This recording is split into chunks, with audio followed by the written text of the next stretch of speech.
Good evening, West Coast. Good evening, East Coast. We are one East Coaster short tonight. One of the legs of the stool has broken off and been cast out as driftwood. Nah, he's got a cold. What's that? A cold? I don't know. Apparently, he took his mask off and got a cold. He was such a good guy. He was a good guy. I think he'll live, though. Mike was I think he'll live to tell the tale. Yeah, we'll pour one out for our homie in a second. In the meantime, let's roll the intro. Shall we? Let's go.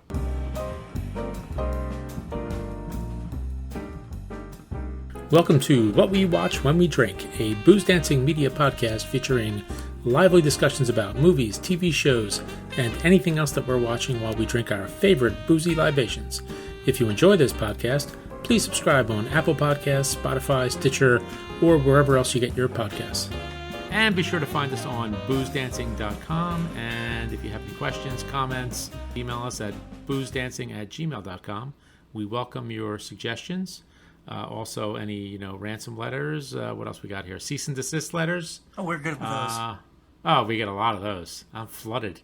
My lawyer's tired of talking to me. The What We Watch When We Drink legal team is constantly battling the postcards and letters that come in telling us to shut the hell up. That, and I got to stop with the accents too, apparently. Yeah, we are so not PC. Or Max, not PCs. So this is episode 16. It's our quinceañera plus one. Oh, nice. Quinceañera. Yeah. Is that 15 in Spanish? That's 15, yeah. That's a 15. Oh, is that the big birthday milestone? That's the big party when you're 15 years old. And you get a cute little dress. Yeah. So here we are. We haven't chatted for a few weeks. So we're just going to chat some TV, talk some whiskey, and see what's up. What is up? Yes. I don't know. I'm trying to decide which one I want to start with. What do you have for whiskey selections tonight? Oh, boy. The Southern California Whiskey Club, we had a thrush tasting on Friday night.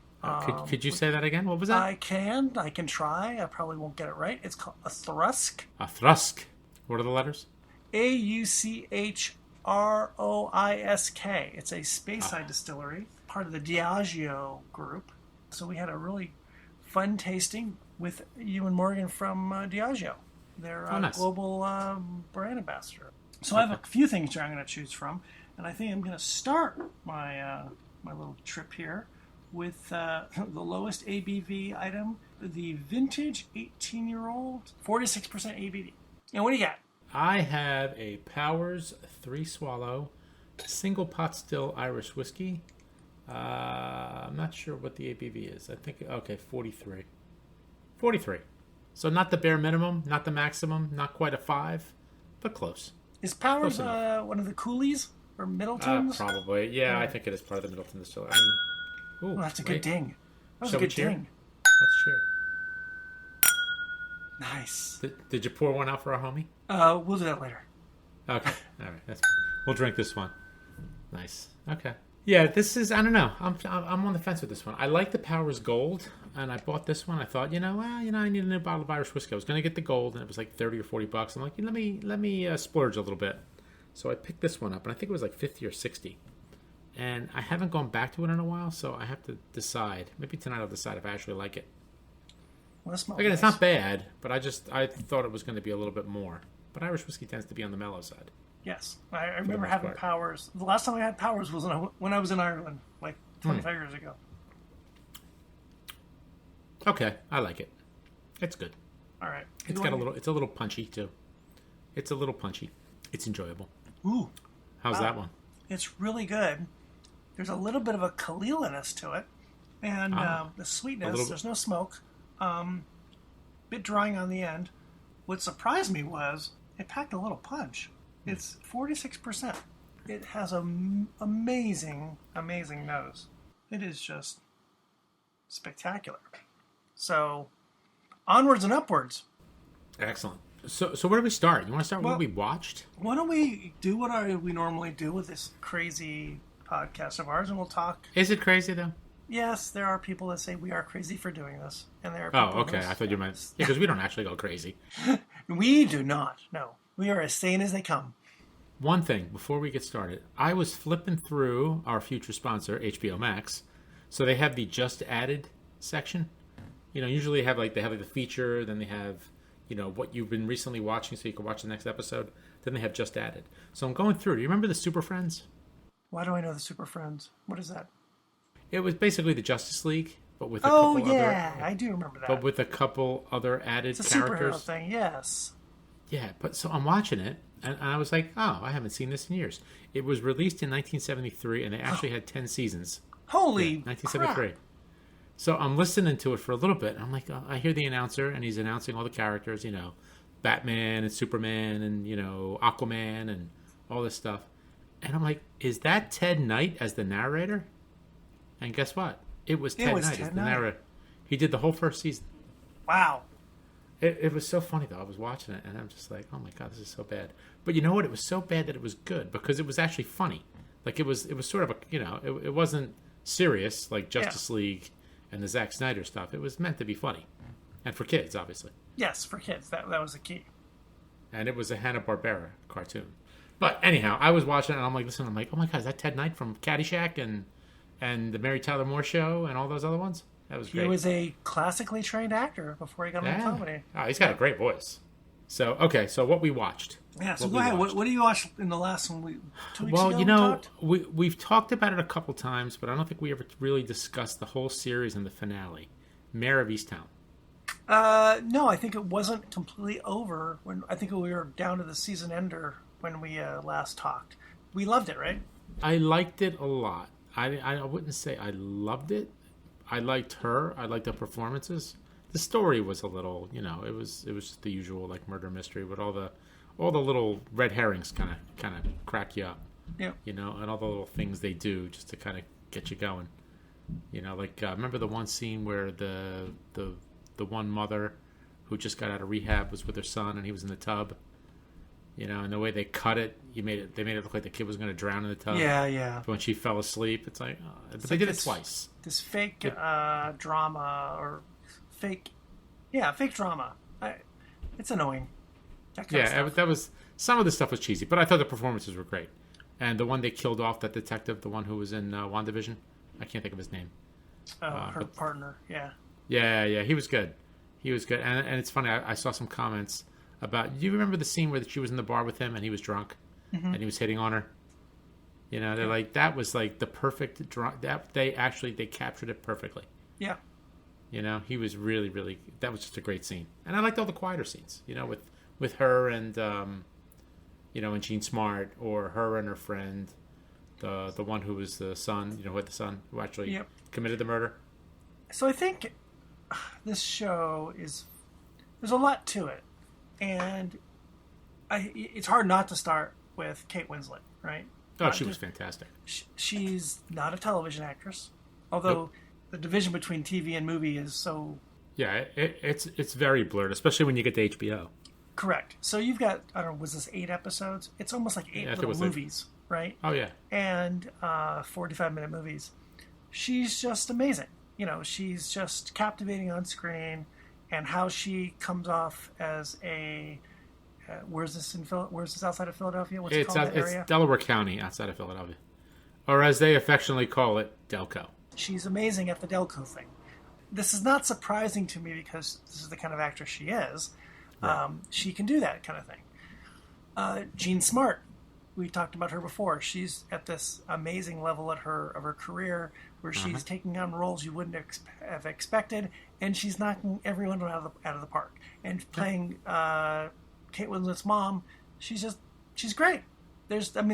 She's just great. You can see the two of them being in a show, just the two of them, about the two of them.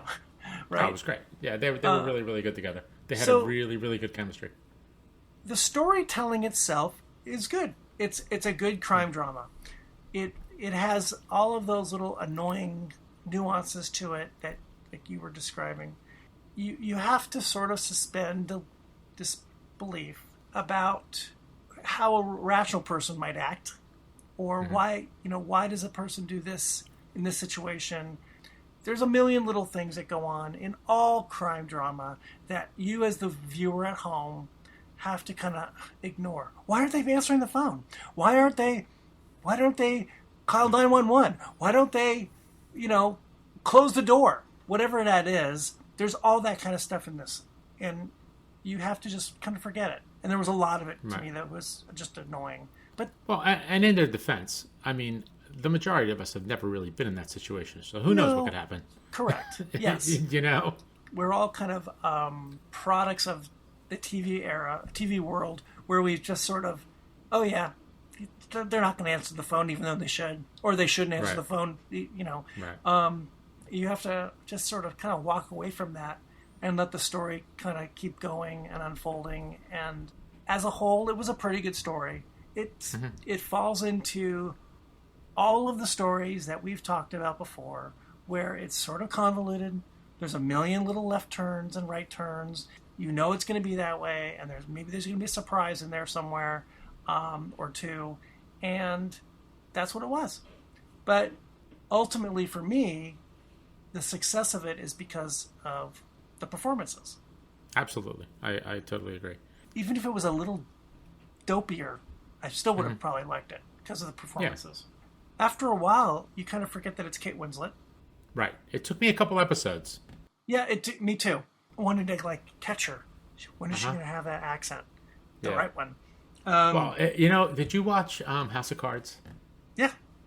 Remember how Spacey's accent would fade in and out? Yes. One minute he's a Southerner, and next minute he's Kevin Spacey. Yes. You know? Yeah. I was expecting that with her, and she never did. Never broke. And no, she was good. She was solid. It was just really well done from the look of it, as well as of course the performances. And the story was the story. You're not there for the story. You're there for I think in this case for especially Kate Winslet. And then there's the whole thing with her just basically dealing with the grief of her son's suicide and everything else that was involved. Yeah, of course it's a psychodrama in that sense, and there's emotional. I mean, that was a big part of the story, right? Because that's why she couldn't connect with her daughter, connect with anyone, because she was still holding that grief. Yeah, it'll be interesting to see if they want to pursue her life in another season. I don't think it's a big spoiler, but she lives. Right. So so it was a good show. Yeah. So what else you got? What else you watch? You finished Hacks? Oh, we should talk Hacks, yeah, because that leads perfectly from Mare, because that's Jean Smart's. Okay, Jean Smart. What's the other girl's name? I know the woman's name, I should say. I know she is the daughter of Lorraine Newman. Right, from the first edition of Saturday Night Live. Yes. It's funny you have to say that. Well, there's so many casts. She was one of the original members, right? She was. Her and Gilda Radner were the only two women. And Jane Curtin. Jane Curtin, thank you. Jane, you ignorant slut. Hannah Einbinder is her name. Yeah, she's actually very good. And she's actually a real stand-up comic.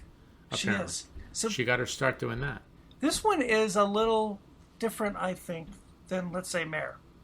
Oh, it's much different from Mare. In the sense that it's not only about the performances, it's about the story. It's more almost like a sitcom. Dramedy, maybe, is a better way to look at it. Right. Looking at a woman, our star, Jean Smart, who's been in the industry for a long time. She's seen it all. She's made a lot of money. But how did she get there? And where is she going to go now in her golden years? And then you've got this kid who's wants to be at the top one day, who's struggling to pay bills and whatever, and wants to be kind of Instagrammable and all the things that the younger generation is. That creates a clash of these two, like you said, generations, and how do they work together? And well, what was interesting, and how do they learn from each other? Right, that's what I was going to say. That's what's interesting about the show, that they actually did. I mean, they kind of met somewhere in the middle. Yes. Because, the young girl, what is it, Ava? Is that her character? Ava, yes. Right? So Ava thinks that, what's her name, is just some rich old movie star or a comedian, whatever it is. Yep. And is kind of out of touch, but, doesn't know the whole backstory of everything that she's been through and all this stuff to get to the top. And it was kind of neat because they had her, what was the one thing they did in the beginning? She had her start to archive all her stuff. Yeah. All her old material and all her old shows. And she learns about her. Yeah, she learns a little bit about her, and the other one and the younger one teaches, Jean Smart a little bit about, taking responsibility for things and not just letting things go and kind of calling people out on their crap. in these kinds of things. The secondary folks are there for comic relief, and they're all very good. The cast is 6-7 people deep, and they kind of fill out. They fill out the whole picture, but it's really about Ava and Jean Smart's character, and and back to Jean Smart. It's just amazing where her last 3-4 years has gone with the roles on Netflix, HBO. She's just been knocking it out of the park. She's great. She's been fantastic. She's been really, really good. I got to go back and watch her in Watchmen because I kind of dropped off before she joined. She was great in that. But also going back to Hacksaw, you were saying about the secondary characters. I like the Marcus storyline too. That was pretty interesting. Sure. And whoever was his mom, and then the other woman. She's really funny. I want a show with just them. They are so funny. Oh my God, they were fantastic when they were talking about like the kegger they had at the 55 plus. Yeah. I want to see that. I want to see this scene. It was so good. I like shows about stand-up comedians. You get a little piece of what a comedian's life is like. Here's one of an older comedian. Right. We're used to seeing people in their 30s and 40s. This is a little different. This is a Vegas comedian. She's punched her ticket. She's figured out how to make money in the big room at the big hotel. And oh, by the way, she's also selling stuff on QVC and opening up pizza places. And her name's on all kinds of stuff. She's at a different level. The inspiration for the show apparently was Joan Rivers. That makes sense. I didn't know that. Yeah. I didn't think of it till someone mentioned it. Actually, my wife was watching first couple episodes, and she's like, "Was this Joan Rivers?" Well, there's points in the storyline, in her backstory that she was going to be the host of a show, and just like Joan Rivers was going to host, she was going to take over. She was going to, Johnny Carson treated her badly, and all of a sudden she was gone off the Tonight Show. This kind of thing is not unheard of. And I think it's an interesting storyline to follow. There's lots of historical references that hacks can pull out of women not being treated well on their way up in Hollywood. Women comedians. So very good, very good. That's a great show. And really funny. Oh, it was great. And and what's funny is, after the setup, the second half of the show gets a lot heavier. Yeah. It gets a lot heavier. You figure the build-up is slow, and then when they really get into where these people have come from, it's much, much more heavy. Right. Yeah, and that was good. I mean, all in a very good way. Yeah. And the best scenes were just the two of them together. Yeah. Just getting to know each other and kind of finding some common ground and, kind of joining forces to a degree. It was really well done. Interesting really, really learning about their families. That aren't always on camera, and they of course become a little bit of a family. Who's also really good in there is Jean Smart's daughter. Yeah, she's good. Olsen. Caitlin Olsen. What's her name? Yeah, she was good. She was very, very good. It's a great show. I'm looking forward to season 2. And now a couple things I've read though, they're like they had the little cliffhanger at the end, and I don't want to spoil it for anybody. About the email and all that kind of stuff. But they're like, they might just kick it to the curb, and just let it go, as opposed to making it a big part of the story. I don't know. I think the more interesting thing is how Jean Smart takes her career forward as a different kind of comedian than she once was, with Ava's help. Yep. That to me is really interesting because the amount of material that they can bring to an audience is explosive. It's endless. Right. You got 40, 50 years worth of material that she can go through. Just telling stories. And it was nice that they didn't, it was interesting that they never really showed the act. They talked about the act, but you never really saw it. You saw bits and pieces, but not a lot of it. Another show I was thinking of that looked at a female comedian's career is Mrs. Maisel. Oh, yeah. Marvelous Mrs. Maisel? Marvelous Mrs. Maisel, right. And this is a woman who would have been a predecessor to Jean Smart's character because she's a comedian in the 50s when there was she would have been Well, maybe similar, I guess. Just maybe a little bit younger than... born a little more. Yep, go ahead. Joan Rivers was that comedian, and Phyllis Diller, Toady Fields, those people that started off in the 50s, and women on stage was like unheard of, right?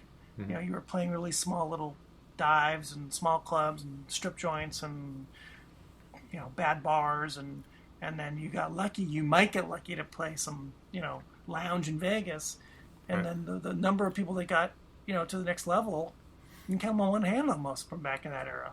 Yeah, and Joan Rivers and Phyllis Diller and the people we just mentioned are those people. The two are interesting because Mrs. Maisel is at the very beginning of that era, and then here you got Jean Smart, who's on the far end. She's gone through all that, and now she's at the other end where she's, okay, I'm a woman in my late 60s, and my career's kind of, here, plateaued. I made a lot of money. Now what? So, good character study. Yeah, it was great. It was really, really good. And I also liked, what's his name? It's Chris McDonald. Chris McDonald. He's always good. He was great. He was really, really good. He was good in the character. I hope his character doesn't go away. I hope it sticks around. I don't think it will. And they had I thought him and Jean Smart had pretty good chemistry too. Yeah. When they weren't like at each other's throats. Right. And they were just having fun together. Yeah. Because you could just tell that there was at least with the storyline, that there was obviously some affection between the two. But sometimes business gets in the way. Yeah. What can you do? Yeah. The guy's right. Like you said, I'm running a casino and I have shareholders. What do you want me to do? That's right. Yeah. You're my buddy. I love you, but I got bills to pay. So, it was a great show, and I can't wait for season 2. I'm really looking forward to it. Oh, one last thing. Apparently, they shot this whole thing during lockdown. Oh, is that right? Yeah, the whole show was shot during lockdown. Yeah, so I guess they probably, pretty much put them all in a bubble in Las Vegas and just, did their thing. We should be put in a bubble. We should be put in a bubble. Yeah, you're damn right we should. Yeah, like thrown into the bottom of the ocean. Correct. Exactly. Yeah, stainless like a diving steel. bell. Yeah. Hermetically sealed. I believe that our better house. How about lead? Lead would be good. Lead lined, lead line bubble. Yes, just in case we land near the nuclear fallout from a reactor.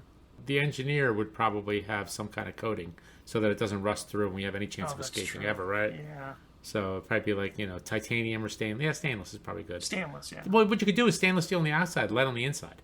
Oh, perfect. So you have the corrosion resistance, but you have the weight. It's all about layers. It is. It's like an onion. Exactly. Yes. We're like onions. We smell.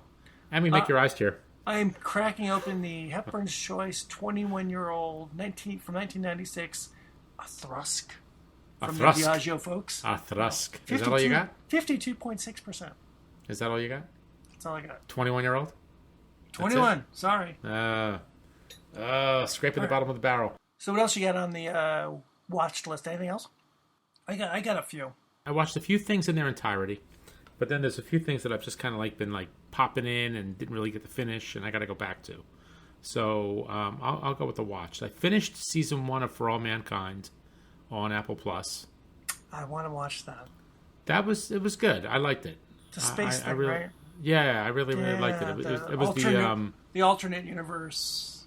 Well, alternative history, right? Yeah. So one little thing changes, and then they kind of see how it takes the course of history and all that kind of stuff. So it was good. It was really well done. The cast was great. Who's attention the star to detail. Joel Kinnaman is probably the big one. Oh yeah, I like him. He's the big star in the show. Remember season 2 of The Wire?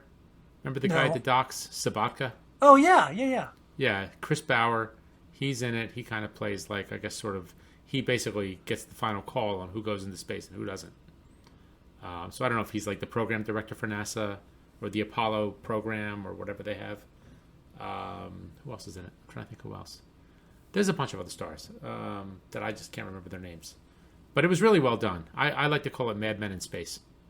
Because it has that 60s vibe. Yeah. And you've got the housewives, and you've got the men working, and then you've got the women breaking into the thing, and all this kind of stuff. So, and it was interesting because they also have it that, the Russians had the first woman in space. So of course, and then Nixon's the president. So Nixon, of course, has a whole thing where you got to build they wanted to build a whole station on the moon, and they were militarizing because the Russians were doing it. There's a lot. There's really a lot. It's really well done. And it's interesting, too, because it's not just about the space race. It's also, women getting into this and kind of coming to the forefront. And then there's the whole thing about, one of the men on NASA's board is gay, and he has to keep it kind of quiet. And one of the women astronauts is a lesbian, and they got to keep that quiet. And, there's still always that thing going on under the surface. So, and how they work around all these issues. It's interesting that those kinds of topics are written today about period pieces. Mm-hmm. And the writers somehow have to figure out what was the mindset of people back then. How did people act in those situations? We know how it is now because it's now. Yeah. But how did NASA or how did an office deal with that 50, 60 years ago? Got to get into the minds of folks or talk to people and research, I guess. Yeah. I don't think it's that hard to find out, frankly. Probably not. Because it hasn't changed all that recently, and it's still not completely changed. No, but it's still not today. It's still different. Right. Yeah. Oh, totally. I was having this discussion with a friend yesterday about that whole thing. But yeah, it was good. It was a good show. I started watching season 2. I only got one episode in, and then other things kind of came to the front. And it was the summer hit, so things happen, and I just didn't get a chance to watch it. And the thing is, they're hour-long episodes, so they're a little bit more of a time commitment. So let's see. So For All Mankind, I finished season 1. It was very good. I think you'd enjoy it. I think your wife would enjoy it as well. When we went away over Memorial Day, I watched Tenet.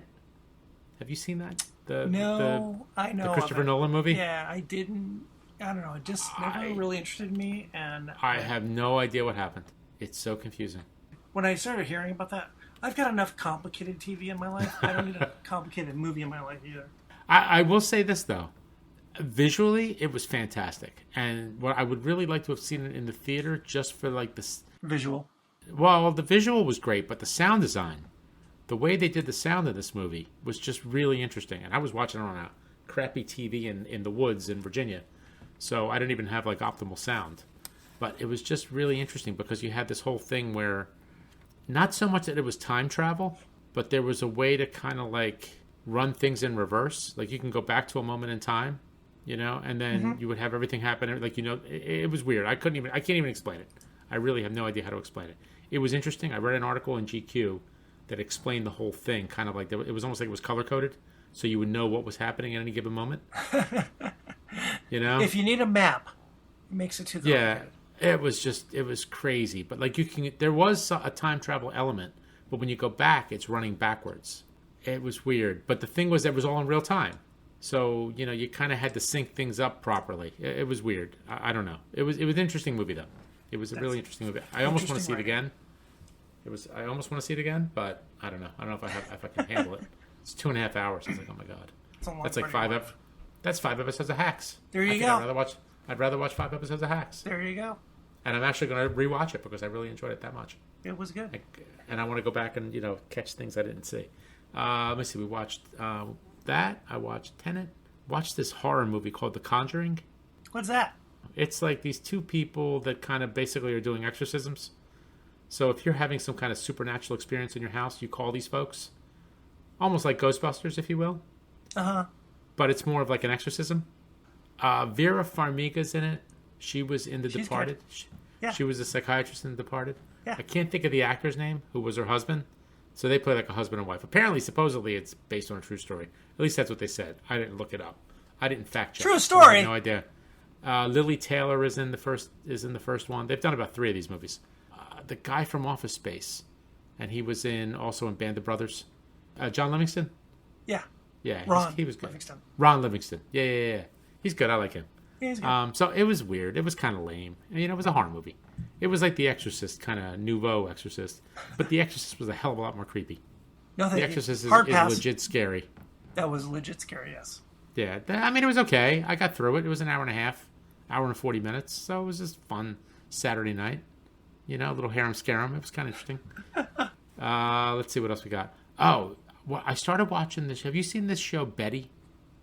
No, but you mentioned it to me, and I looked at the trailers yesterday, and I don't completely understand what's going on, but I'm going to probably watch it. It's really, really neat. I was just kind of like, I heard about it, a few things on a couple message boards, and I've seen some articles about it. So I was curious. You watched the whole series? I watched season 1. They're in season 2 right now.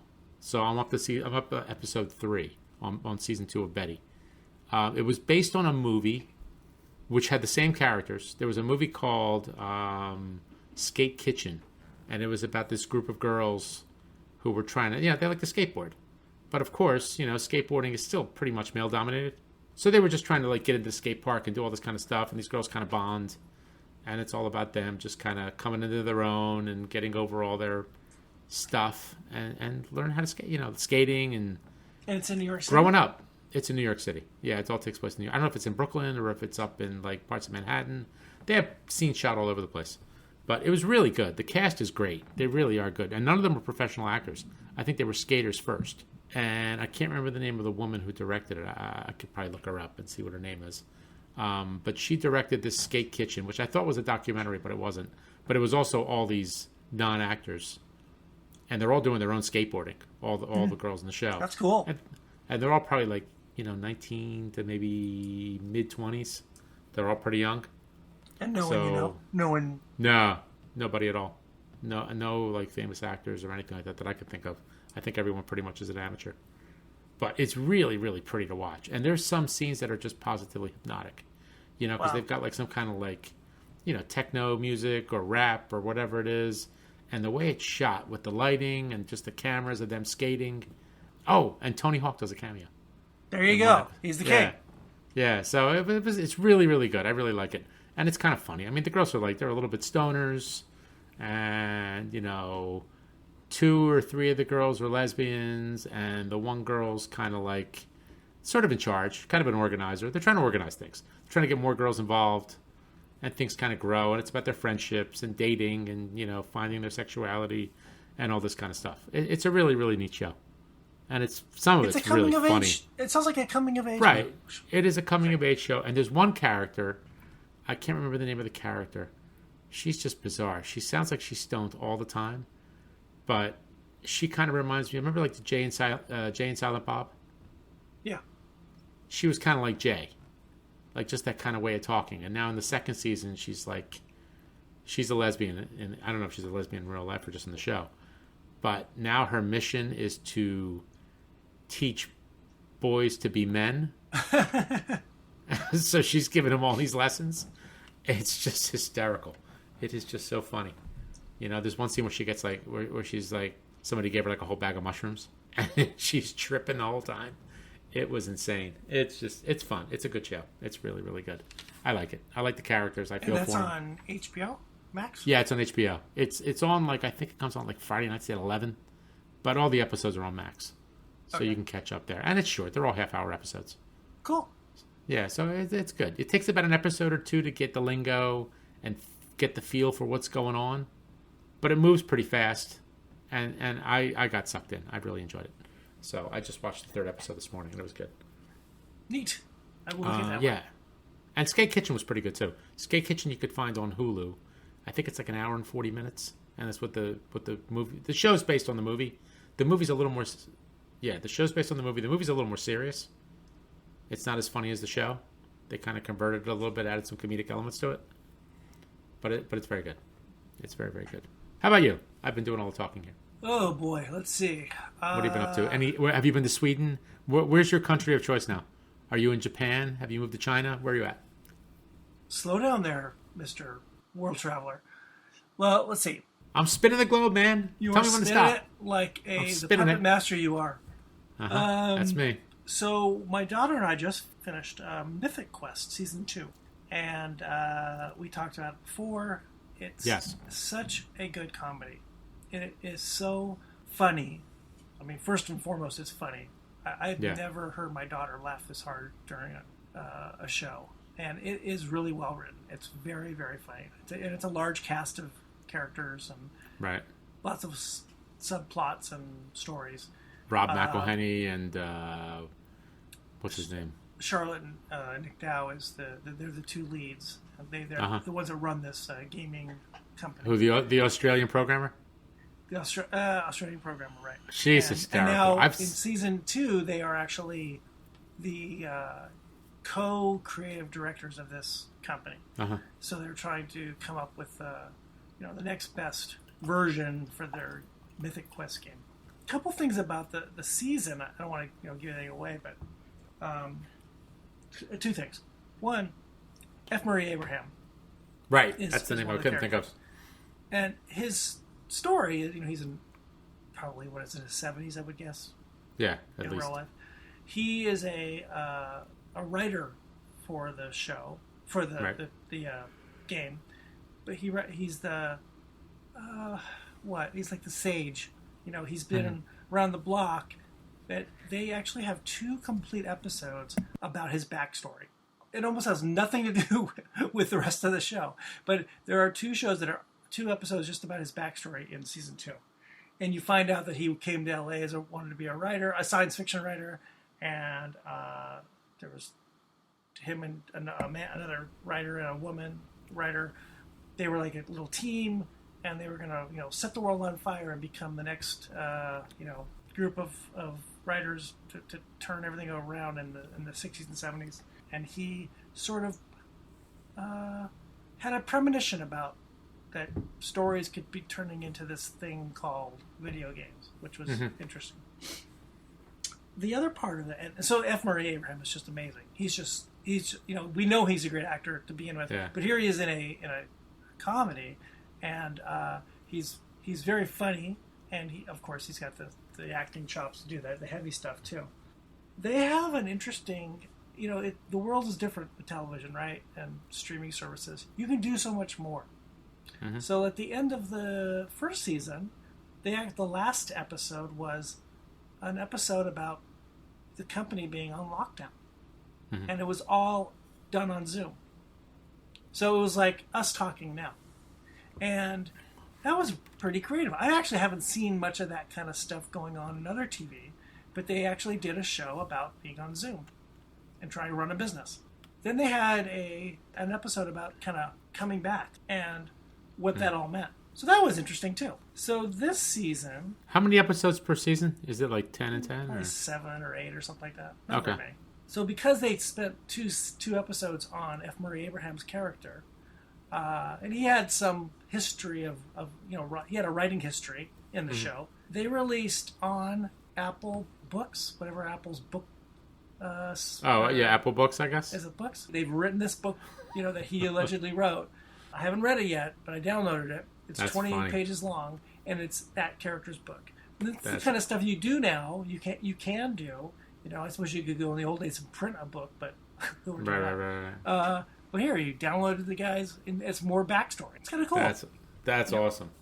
I've watched the first 4 episodes. I got to go back and it's like other things pop up, and I just forget about it because I think because I'm not used to having Apple Plus, like on the big TV, so I don't go to that app. I don't go to it either. And luckily, one of my iPads sends me notifications. Hey, I'm pouring another one. What are you pouring? I got a barrel strength Bulleit bourbon. Oh. Ready? Wait for it. 58.3. Ooh, that's very nice. Yes. This is batch number 6. I'm going to get close to you. Oh, no, I'm going to beat you. Hey, now. 58.4. Oh! The Auchroisk Trader Joe's 19-year-old single cask. If you're keeping track at home, if you're scoring at home, it's cask 11744. 58.4%. All right. So a couple other ones that I got through. And I think I'm going to leave one because I don't think you've... Well, I could just mention it. Go ahead. On Netflix, Lupin. The second I watched the first half. I haven't watched the second one yet. It's been kind of like on the back burner for a little bit. So 5 episodes, maybe? Yeah. Maybe it's 6. And they're short episodes, right? Because I guess it was on French TV, like 45 minutes. That. They're more than a half hour, though. Is that what you mean? Yeah, but I'm saying they're not like a full hour. No. They're a little but shorter. Nothing is anymore. No, I don't know. Some shows are like an hour and 15 minutes. It's like, oh, come on, man, you're killing me. I got things to do. I get more TV to watch. Yeah, exactly. I want to watch 2 episodes tonight, not just 1. I can tell you that Lupin season 2, or I don't know if that's season 2 or second half of season 1. Yeah, part 2. Let's call it part 2. Part 2. It's really good. And it's just It's good. It's fun. It's fun, and it. Do I need to go back and maybe catch up again, or is it easy to fall back in? It starts right off from where it was. Okay. Pretty much, and there's probably a preview, I think, in the very beginning. You don't have to. Okay, so they'll give you the. Okay, it's the same. It's the ongoing story from season. Right. It's the second half, right? Because the son went missing. Well, the son got kidnapped. Yeah, it's all easily could have just all been flowed together. I don't know why they didn't do that, but that guy's great. He's awesome. What is it, Omar Sy? Omar Sy, he is so good. And he is. The French thing, I never would have thought. French is not one of my favorite languages. That I could watch this in French. I don't know. Never been one of my favorites. And it's a little hypnotizing. Well, it's got to be the right show. It's like anything. Like the boys have been watching. They've been watching a ton of anime. They're on like anime overload. That's cool. I just haven't had time to sit down and watch it. You really have to pay attention to what's going on. So I just hear the voices. And it's just interesting. I'm like, man, he sounds angry. Yeah, but yes. it looks neat. I've often wondered watching all these foreign shows. Is the TV language the same as the everyday language of these countries? I don't know. Well, it's amped up because it's a drama, right? If you were a foreigner and all you watched was like American action movies, you would think there was a car chase and an explosion and a killing every day. Oh, wait. I don't mean content. I just mean the way people speak. Well, yeah, I know. But you would also think, if all you ever saw were like Samuel L. Jackson movies, yes, everybody's MF in this and MF in that all the time. It's true. Although that's kind of true, too. But that's another story. So I got through 2 shows that probably a little under the radar. Both Netflix. And yes, they're both not from this country. One is it's from Australia. It's called Wanted. And it stars Rebecca Gibney, and who I think created it, and Geraldine Hakewell. Quick and easy, down and dirty version of the premise is Lola, Rebecca's character, is a middle-aged woman working as a checker at a grocery store. And Chelsea is a 30-something young accountant for a big corporation. They go to the same bus stop every day, and apparently for like a year and a half. They don't know each other, they never interacted, but they just happen to go to the same bus stop. So in the first episode, they go at this bus stop after work, waiting to get the bus to go home, and a big black car flies towards the bus stop with 2 drivers, and who are bad guys. Craziness ensues, and Lola shoots one of the guys, and the driver takes both of them and puts them in the trunk of the car and speeds off. And there's this dead guy on the ground. So they become wanted after a little bit of time. Okay. And they're in the trunk, and they realize, oh, we're in a trunk with a big bag of money. And so it's not a comedy, but it's a buddy kind of story, because you've got this middle-aged woman who's been around. Turns out she's got a kind of a darker past. And you got this younger girl who her mother passed away at an early age, doesn't have a mother figure, and they sort of bond over time, and they are constantly on the run for stuff. And they're being chased all over the place. Wow. And they keep getting, in death-defying circumstances. And it's one of those things that, again, like Mare of Easttown, you think, why don't they just turn left there? Why do they turn right? Why don't they, there's a lot of dumb stuff that happens. And the cell phone thing just drives me nuts, because everyone loses their phone, ditches their phone, yet they get another phone, and they know the phone number of all these people who they've just met in the last, 20 minutes. But it's a really interesting, maybe not great, interesting story of 2 women on the run. It's not exactly Thelma and Louise. Well, that's the first thing that popped into my head when you mentioned it. Yeah, there is a little bit of that. Lola is trying to avenge stuff. She's got a son that she needs to protect, who's got his own issues. And Chelsea's been, sort of pushed aside by her dad for years, and after her mom died, and she's never been really allowed to have her voice heard. And here Lola's sort of allowing it at times, and she's out on this adventure. She's this big adventure across, trying to escape cops and federal agents, and in 3 different countries. So it's good, and it's really, really pretty. When they're driving through Australia, you're seeing all parts of the countries that it's not just in the city stuff. It's out in the middle of nowhere. It's pretty fun. And that was on Netflix? Netflix. Wanted, it's called. The second one I finished, one season. It just came to Netflix. It's called Katla. Katla. It is from Iceland. And it is weird. It is about a town, a little village, that has been living alongside a volcano, Katla, that has been erupting for a year.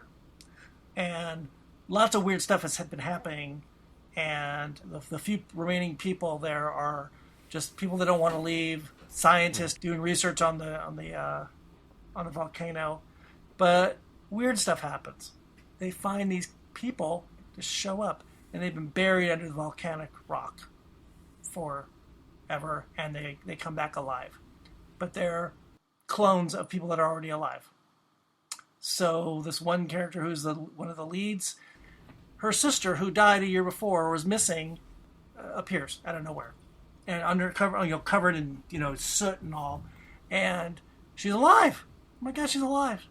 It's very strange. It's a very strange, and a part of it is Icelandic folklore stories that are kind of the basis for this. So. And, as we've talked about before in other countries, they use all the same actors. So this show has actors from Caliphate, Beartown, Trapped. Those are Swedish and Icelandic shows on Netflix, Amazon Prime.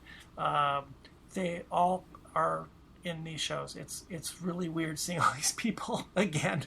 And it actually runs 3 languages. It's in Icelandic, Swedish, and English. So interesting, and a very, like we've seen with some of those Scandinavian countries, and it's seeing how they can film this kind of stuff on the side of a volcano is really kind of interesting amongst crazy weather and such. So those are the ones I've watched. That's my catch up for the our first batch. You know what? I went back and started watching a little bit. Because after, I think you recommended it, and I know Greg Swartz of Water of Life, he recommended it. Patriot? Oh, that was so good. The guy who's the lead, I can't think of the actor's name, but he's also in For All Mankind. Oh, really? He's one of the leads in For All Mankind, and I liked him in For All Mankind, so I'm like, all right, let me go back and watch Patriot. Because the first time I watched it, I was kind of like, but now I watched the first 2 episodes, and it is pretty CIA operative who doesn't really want to be an agent anymore, right? But he plays songs like folk songs. But he's basically telling everything but it's everything Correct, he did, yes. Right? he's kind of retelling it as a folk song, and he's doing these like open mic nights. Like the one episode, he's in Luxembourg, I think, in the first episode, and he goes there and he just basically retells the whole story. It's a pretty crazy show. It's pretty well done. But yeah, I watched the first 2 episodes. I kind of want to go back. And I want to keep going with it. It's just, again, other stuff has come to the fore. So, I start getting like an easy watch like Betty. And I'm like, all right, I'm sucked into Betty. So I'll watch this for 3 nights and get that over with. This is so freaking funny. Oh my gosh. I'm looking up the cast. So there's a detective in this. Oh, from Luxembourg. Her name is Aliette Oppheim. And what is she in? What show is she that you're watching?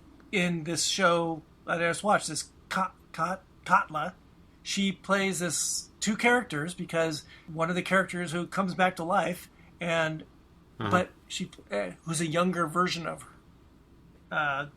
this other character. She's also she was actually the lead investigator trying to stop that bombing in Sweden in Caliphate, and she's the mom in Beartown in this hockey, Swedish hockey thing. She is really good. She's a really good actress. I did not realize she was in that. Yeah, but I want to go back and finish it. I do want to go back to it. It's just show. Again, very funny. Other things have come around, so So, anything you're in the middle of watching at the moment? Well, like I said, Betty season 2 right now. I got to go back to For All Mankind, Patriot, and I got to go back to Mythic Quest. Yep. So those are the 4 things that I've kind of got to go back to. Have you watched any of Loki? I'm sort of not into the MCU right now. Or I haven't been for a while, so I don't feel like I can jump in and was it Mike was saying that you need to watch the Loki stuff it's all a lot of Easter eggs to get to the new Spider-Man? Is that right? Just all the multiverses between Doctor Strange and Spider-Man. It's just too complicated for me. It's getting too much. I tried to watch it tonight with my youngest. We're behind on 2 episodes. I watched the first episode and I didn't love it. I like them. I like Owen Wilson. I like him a lot, and his banter. He's just got a funny way of talking. I just love his delivery, and I like who's Loki? You're looking at the wrong guy. I don't know. Yeah, but anyway, the actor who plays Loki, who I really like. I like them both. I think they're great, and I like the Loki character. But the show, I don't know. Maybe I'm just too tired when I watch it. I just keep falling asleep. So I don't know. Is it worth the effort? I mean, there's so much to watch. Yeah. Do I just give up? I think I like the movies better. WandaVision I thought was kind of disappointing. Falcon and Winter Soldier was a little disappointing. There were neat aspects to it, but overall, I thought it was just getting too convoluted. They start connecting all this stuff and making all these crazy connections. I'm like, oh, look, I don't have time for this. Just give me a good story I could follow. We're getting old, man. We got too many things going on. You said WandaVision, and it reminded me of something. So, talking about things that we're watching, I watched one episode of a show that's on AMC, I believe, and it stars Annie Murphy from Schitt's Creek. So it's called Kevin Can F Himself. And I like the title. Yeah, it sounds like it's going to be this, comedy, right? It's a dark look at sitcom women. So half of it is this very generic, very 2-camera, laugh track sitcom. She's married to this working class guy who's a cable, he sells cable TV systems or something, or he's an installer, and I think his brother lives next door. They're all Patriots fans, and all they care about is drinking. So that's what the comedy stuff is, and it's all brightly lit, and the laugh track's going on, and then our lead Allison, she'll walk into a different room, and all of a sudden it's a whole different show. And it's a dark view of what she's experiencing. She doesn't like her life. Mm-hmm. She doesn't like being married to this guy. She wants to buy a house in a nice suburb, not live in these row houses where everyone just sits out on the porch every night and complains about their jobs and money. So she wants to move elsewhere. And so she's trying to figure out how to do that. But the lighting's different. She's usually by herself. She's just trying to kind of deal with the reality of her life, not the sitcom part of her life, which is really an interesting take. And someone said that WandaVision is a little bit like that. There's this critical look about how the sitcom family is. So episode 1 is the premise of this is set up, and she wants to get out. She wants to move on. Some guy that she used to know back in high school has come back to the neighborhood, and he opens up a coffee house. Doesn't really even know why he's back, but he's come back. He's married, though. She must have had a thing for him. When she walks in there into this coffee house and she sees him behind the counter, it's the dark side. It's that not the happy, light, laugh track life of hers. And then she goes back into, home for the big party, and the boss is coming to dinner that night, and you got to keep the boss away from all the real party goers. It's ha ha ha ha ha, and oh no, the boss can't let him get into the kitchen because that's where all the fun's going on. It's like 2 shows. It's really strange. I'm not sure if I want to stick with it or not, but the premise is interesting to me. How many episodes are? I don't know. You can watch it on demand, I know, in Spectrum, and I think most of them are. Maybe it's. I think I saw a preview, so maybe there's. I think I saw 8 episodes, maybe. It's more like a summer replacement show. It's not like a So, but interesting turn for Andy Murphy, because coming from this real slapstick show of Schitt's Creek, this is much darker, much darker. So that's one thing that I started. I'm not sure how far I'll go with it. I started watching a show on Netflix called Sweet Tooth. Oh, yeah. How was that? So I watched a couple episodes. I know nothing about it. It's got to be based on a book. So the first thing, as this thing starts, is there's a narrator. And I don't know why, but I thought, is this Harrison Ford? It's really setting up the premise of this whole thing. There was some sort of viral disease that has, killed off all these people. But some people didn't die, and some people, and there are no more kids anymore, but there's all these other beings that lived, and blah blah blah. But who is this voice? Who's this voice? And I had to look it up because I wasn't sure. The narrator is James Brolin. I was like, what the heck, James Brolin? I don't know that I would have known that without looking it up, but he kind of sounded like Harrison Ford. Anyway, so it's this story of this kid named Gus. His mom dies, and the dad takes him off because he's special. And you've probably seen the ads. So the boy has antlers, and he's different, and he's not human, of course, completely. And so dad takes him off. I think it's in Yellowstone, and just kind of basically has his life with him away from society because he would be trapped or killed, this little kid. And then the little boy has to get away. And there's another guy out on the move who finds him and is helping him on his journey. Well, getting too far into this, but I don't know if it's based on a book. It seems like a fantasy series or something. Warner Brothers. I have no idea. It's actually not bad. The little kid is very good, and this guy who takes him under his wing is very good as well. So we'll see. I'm sure it's going to be a series of adventures as they try to get from point A to point B, and avoiding the people that are trying to hunt him down, etc., etc. So that was one thing, Sweet Tooth. And then I started something very weird because my Netflix feed, because of all the foreign stuff I watch, I get a lot of wacky stuff. So I watched one episode of this show. If you got kids at home, they probably should turn off the podcast right now. It's called The Naked Director, and it's a Japanese show, and it's about the 1990s adult entertainment industry. And the premise is so interesting.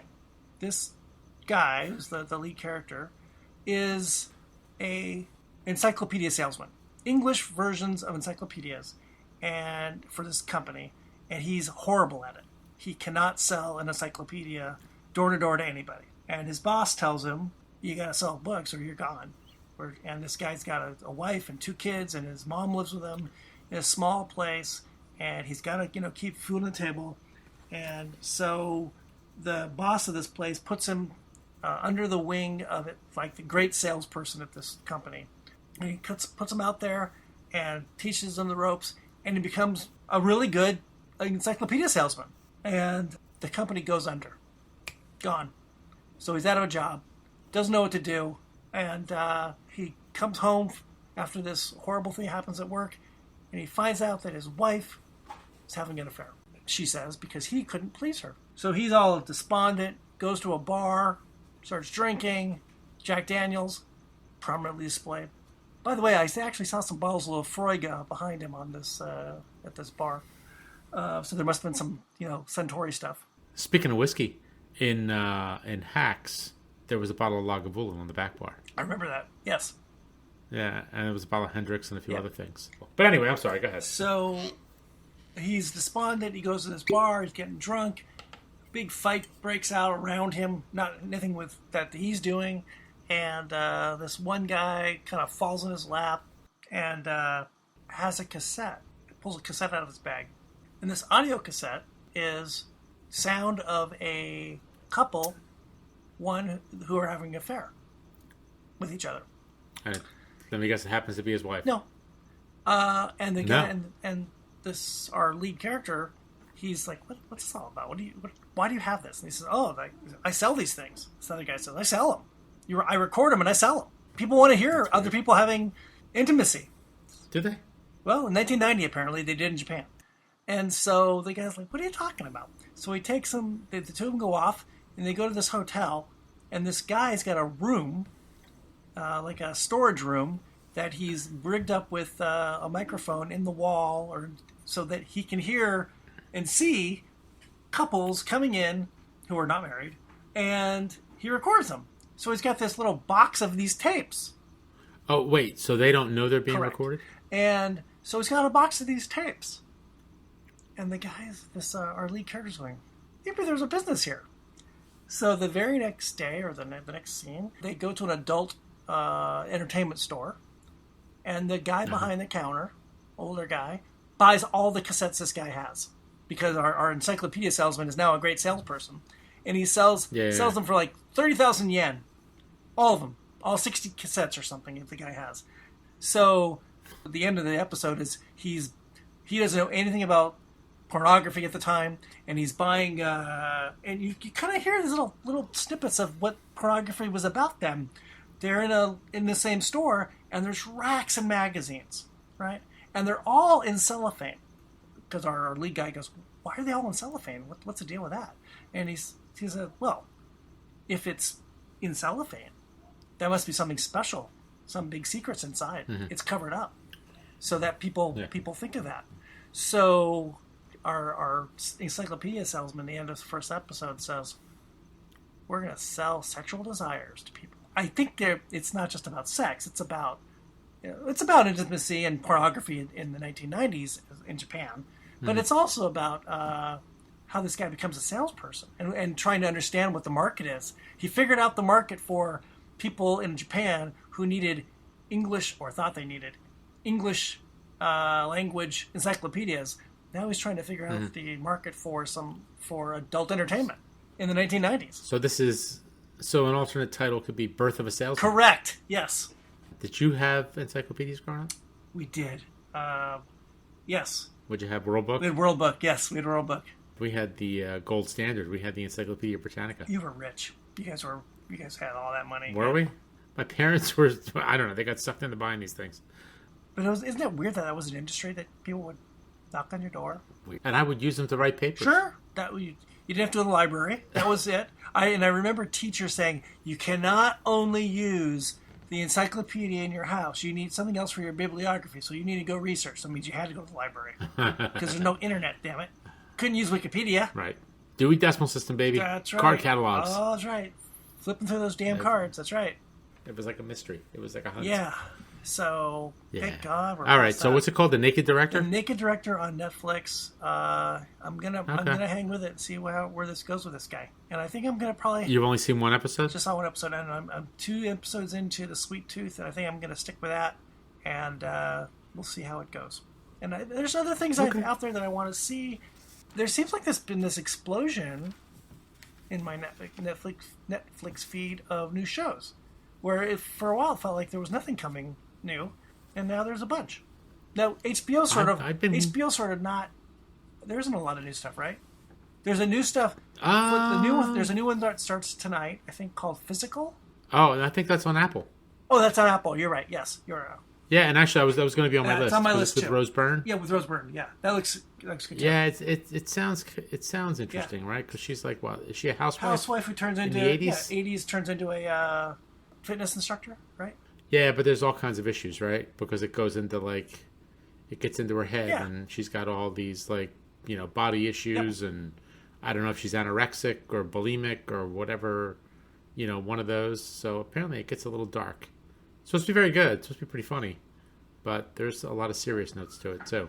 Yeah, and she's supposed to be very good at it. She's supposed to be great in it, so I will definitely want to check that out. Yeah, I was curious about that one. But there's other stuff too. But my Netflix is going to probably overtake all else. Yeah, I was going through trying to figure out, trying to make a list here. So my number one right now, which is going to be in a week, is a movie. It's a Soderbergh movie that's going to be released on HBO Max. I don't think it's going to the theaters because I would like to see it in the theater. There's a few that I don't think it is. Yeah. I would like to go to the movies to see it, but it's called No Sudden Move. Yep. And it's got a really good cast. It's got Don Cheadle, John Hamm, David Harbour. Is he the guy from Stranger Things? Yeah. What's his name? Culkin? Oh, from Succession. Yeah. Brendan Fraser. And there's a few others. But it looks pretty good. It takes place in 1955 in Detroit. And Soderbergh's getting back in with the crime thing again. So he's good at it. And it looks pretty fun. I would like to see it. And I love a good crime movie. Yeah, I want to see that too. I saw it, and we talked about that before. I want to see Ted Lasso. Yes, that was also on my list. Season 2 comes in a week or two? Yep. And I think The Boys is coming again next season. Oh, is it? Season 3? So, yep. It feels like Season 2 just ended. No, but I guess it doesn't. Didn't, right? It feels like it's been a while. Well, you know what? If you think about it, though, when we started the pod, we were just starting to watch Season 2. Right? Yeah. So that was probably October. That was like November? Yeah. I guess, because it ended like before the New Year. So time's going by fast, man. It's almost July. I was scrolling through the HBO Max, like they have the hubs. Yeah. So they've got like the Studio Ghibli and they've got, DC and all that stuff. So I was looking at the Turner Classic Movies section, and I've been listening to a couple other pods, and they were talking about movies from like 1975 or whatever it was. So I was going through the list of all the movies they had, and there's a few I want to see. Like I've never seen 3 Days of the Condor. Oh yeah. Have you ever seen that with Robert Redford and Faye Dunaway? It looks kind of fun, and it's funny because I was watching the trailer, and then they get to like the very end. They get to the tagline: Robert Redford and Faye Dunaway. Yeah. They're in danger and they're in love. 3 Days of the Condor. It was really, really funny.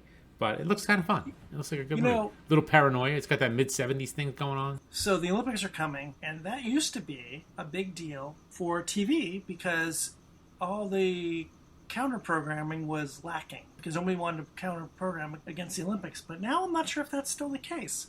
Streaming services, they don't care, do they? That's back when it was, 7 channels? Yeah, but is that even an issue anymore? Although... It's not just, what is it, NBC? I think it's on NBC, this. Yeah, but it's probably on NBC and 7 other NBC affiliated channels, too.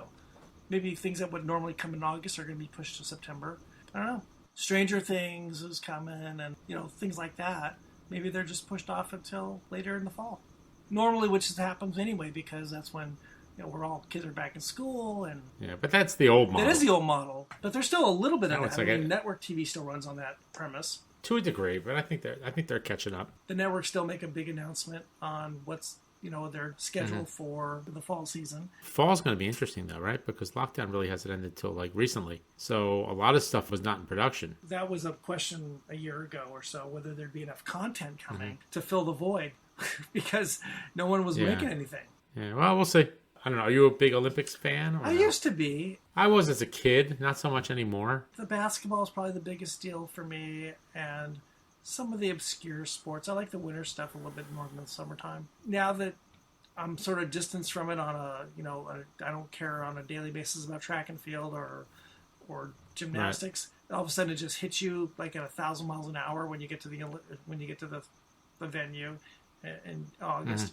It's a lot to absorb, and am I going to put the hours in? Probably not. Yeah, it's okay. My wife will watch it, and I'll probably get sucked in a little bit. Yeah. But I'm just, I could take it or leave it. It can blow by me, and I'd never even know it, I think. But like I was saying, I was going through like the list of Turner Classic Movies on the HBO Max, and again, I saw 3 Days of the Condor. And what interests me about that is because it was in Out of Sight, going back to No Sudden Move and Soderbergh. Have you seen Out of Sight with Clooney and Jennifer Lopez? When it came out. You know the scene in the trunk in the beginning when they first meet? I saw it once long ago when it came out. Well, there's a scene in the trunk where they're kind of just, they're talking, and then they're talking about movies. And they bring up 3 Days of the Condor. About Faye Dunaway and Robert Redford and their chemistry and all that kind of stuff. So I'm just like, okay, I kind of want to see it. So there was that. There was a movie that I saw a few years ago, recently. It's an older French film, the French New Wave, by Jean-Luc Godard, called Breathless. Oh, that sounds familiar, actually. It's really good. I never saw it before, and I watched it one night, and I got totally sucked in. It was really cool. I can't think of who's in it. I can't remember the name of the actors and the actress, but it's very good. I think it's not that long, but if you ever get a chance to watch it, it's really cool. See it. All in French. It's good. It's really good. There's another one. Did you ever see a movie called Smithereens? You were into punk. I know the band. But there's a movie called Smithereens, and I was looking through. I'm like, oh, that looks good. Maybe I'll check that out. So I put that on my list. I got to get back to Lupin Part 2. There is a true crime show coming on Netflix called Sophie, A Murder in West Cork, about a murder that takes place in Ireland. Huh. But it's a documentary. It's not a reimagining or anything like that. So it sounds kind of interesting, and it sounds like there's something to do with the French. Like there might have been like a French journalist that committed a murder and all this crazy stuff, because I saw the subtitles were they were speaking in French and there was English subtitles. So I'm kind of curious to check that out. Did you see the preview for this movie called Gunpowder Milkshake? No. but it's with Karen Gillan. Oh, we like Karen Gillan. Yeah, she's cool. I didn't realize she was Scottish. That makes her even more cool because she's the blue person, the blue character in the Marvel movies, right? And she's also in Jumanji. Yep, she's great in Jumanji. Yeah, she was, and she was also in Doctor Who apparently.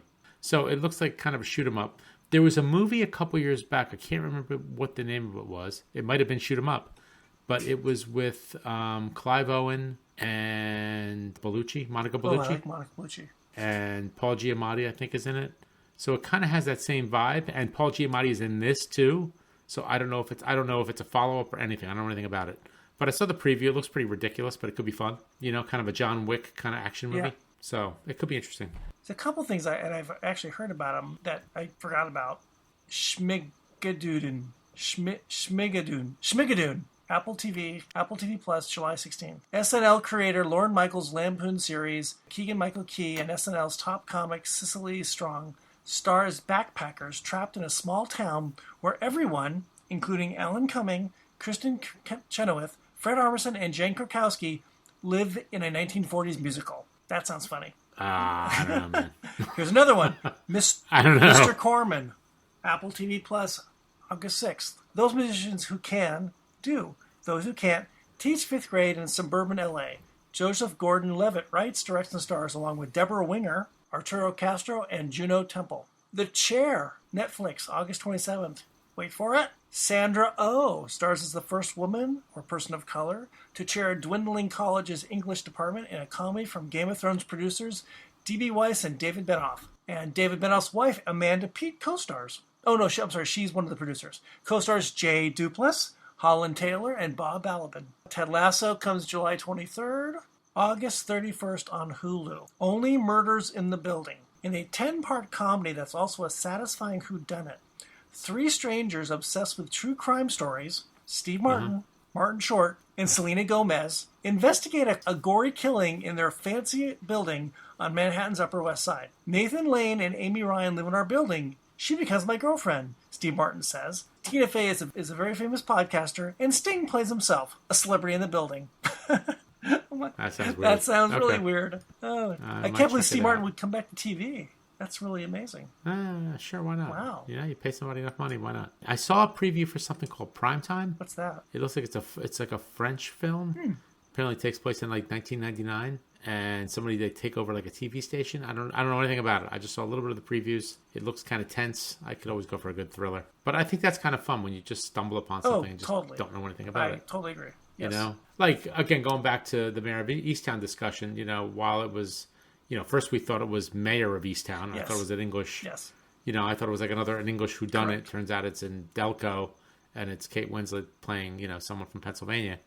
But with that one, you know, you got to kind of get past Kate. You know, she's got to really sell it, because it was like we had this discussion. It was a little distracting because she's such a high profile actress. In the beginning, it was, yeah. I guess what makes it good that it was a series as opposed to a movie, because you know, you can kind of grow into the show. Yep. If you will, or the show can grow on you a little bit, you know, as you kind of just forget who they are and realize, okay, no, they're playing this character, and it's a little more serious. I think that's true whenever you get a big name to your small screen. It's almost uncomfortable, and it takes a while to kind of get beyond the big name, and it's not just this massive star looking at you on your TV. You know, you're expecting to see that person in a theater. And on 12 feet high, and nothing against them or their abilities. It's just like, you know, you just don't expect that. September 3rd, Money Heist season 5A. I gave up on the show after the second big heist. Is Tokyo still alive? I don't remember. I think so. Okay, you can't kill off Tokyo. You know, the Spanish TV is good too. I've seen a couple Spanish shows. We talked about this, how Netflix and all these places are looking for content, and they're digging every corner of the earth, every corner of the world to find stuff. So, speaking of Spanish, going back to HBO Max, future sponsor of What We Watch When We Drink, they've got a lot of Pedro Almodovar movies currently available. That's interesting. So if you're into Pedro Almodovar, who's an interesting guy, they're out there. Yeah, they've got like Women on the Verge of a Nervous Breakdown, Tie Me Up, Tie Me Down. He's very prolific. Well, we have gotten through another one of these massive episodes of catching up of what we've been watching while we've been drinking. Don't worry, I'll get it down to 15 minutes. We need to do like a 10-parter, like they're all 12 minutes long. We'd be perfect for Quibi. Quibi? Now on Hulu. Quibi? Is that still a thing? Well, it's weird. Actually, I just read about this, that it isn't. So all the content got bought by Hulu. Hulu? Let's say Hulu. At like for a song and a dance. And some of that stuff now it's got a place to go.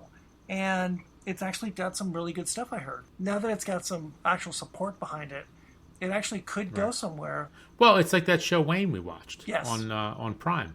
First it was on YouTube television. Right. But it didn't go anywhere. And then Prime picked it up, and now apparently they're lobbying to get a second season made. So, we'll see how that goes. Yep. Well, we have done well again. We have drank. We have talked. We have chatted. Hey, did we pour one out for our homie? Let's do that now. Real quickie. Let's pour one out. All right. Let's do it. Let's do it, kid. 12-year-old Singleton. How do you say it? A Thrusk? A Thrusk. 12-year-old from 1978. All right. I'm going back to my Bulleit barrel strength. Cheers to you, Mike. Cheers! Mikey, feel better. Hold on, that's a better clink. Feel much better. Put that mask back on, man.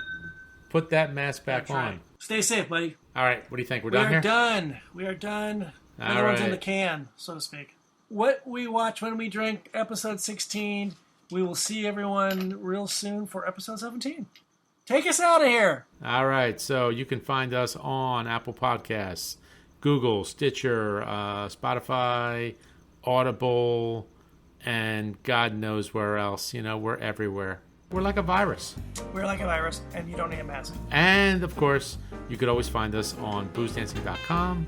And please, please, please, if you have any questions, comments, cease and desist letters, all that good stuff, email us at boozedancing@gmail.com. And then rate us. Please rate us. Yeah, why not? And, leave us a review and all that good stuff. Tell your friends, tell your kids, tell your dog. Sir, it was a pleasure. Cheers.